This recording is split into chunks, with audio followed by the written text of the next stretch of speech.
research finds that seniors who are sleepy during the day due to sleep issues are more likely to develop motoric cognitive risk syndrome, which is also something that can lead to dementia. Joining us now, Dr. Raj Dasgupta, who practices medicine at Keck Medicine, the USC's Division of Pulmonary Critical Care and Sleep Medicine. Thank you so much for being with us this morning. Talk more about this study and what the findings reveal about sleep and dementia and a correlation between the two. So it's always good to hear studies that actually really solidify the association between sleep and memory, especially focusing on dementia. So focusing on the study itself, there's around 445 patients. They did not have dementia at baseline. And what they did was follow two things. You mentioned this syndrome, dealing with motor, dealing with cognition. So they wanted to see how are they walking. If they had poor sleep at night, did it affect their walking during the day? And just saying that just scares me, because we know that when you have poor sleep, it affects your accuracy. It affects your visual and spatial orientation. And of course, we worry about falls in the elderly, especially if you do have dementia. The next thing was going to be memory in itself. And we know that when you get poor sleep at night, it can lead to dementia. And if you already carry the diagnosis, it can make it much worse. So it was nice to have a study just to remind everyone that, hey, if you have a loved one, they're having memory issues, they're having trouble with walking, or even if you just thought they almost fell, hey, talk to your primary care physician, get evaluated just to make sure you don't have Alzheimer's dementia. What's the sweet spot, right? I know that the secret to the sauce can be different to everyone in terms of how much sleep we should get, and it's different for men and women. What do you typically tell people is the right amount?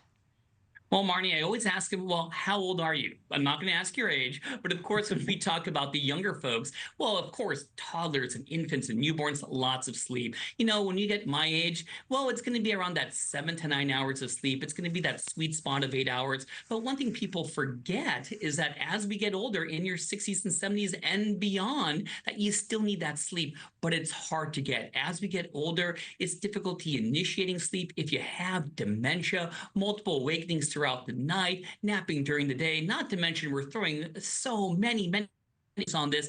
So it definitely makes sleep a challenge. And also just our normal sleep architecture. As we get older, one of the most important stages of sleep is what we call slow wave sleep, a deep sleep. And we get less of it naturally as we get older. And that's a stage of sleep that helps clean our brain of unwanted proteins and waste. And one of those proteins is called amyloid protein, which really accumulates when you have Alzheimer's dementia.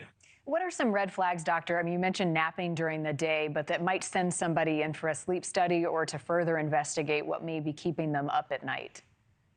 So there's nothing wrong to nap when you are sleep deprived at night. And that really is the theme. What happens at night really affects you during the day. But if you have excessive daytime sleepiness, especially if you're thinking you're sleeping the right amount, then it could be the quality of sleep. And what does it mean to get good quality sleep? It means, can you get to that deep stage and that REM stage, rapid eye movement, where many of us get those vivid HD TV-like dreams. You need both those two stages to actually help out with your cognition and memory, to help out with preventing heart disease and stroke. So if you feel that you're having excessive daytime sleepiness, napping for long periods of time, and of course this leads to what is an appropriate nap, somewhere between 15 and 20 minutes is going to be a good number there. So yes, I would get evaluated, whether it be by a sleep specialist or talk to your primary care to make sure you're getting the good quality sleep. And one primary sleep disorder that really I want to mention is called obstructive sleep apnea. 40 to 50 million people have it in our country,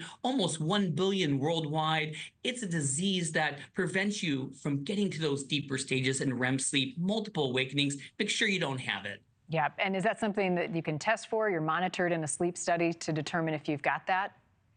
You know, when I was training, there was only the sleep lab. And the ongoing joke was no one sleeps in the sleep lab for the study. But Yeah. technology, now we have home sleep studies that are really minimally invasive. And you can do it actually nowadays by wearing maybe a ring or something just on your finger. So the key thing is that if you hear buzzwords, like the big ones are going to be snoring, excessive daytime sleepiness. But with that being said, as all of us get older, some of the symptoms of sleep apnea don't have to be classic. It could just be worsening functioning memory. And if someone comes in for an evaluation of dementia, let me also say this, is that not all dementia is Alzheimer's. There's vascular dementia associated with Parkinson's.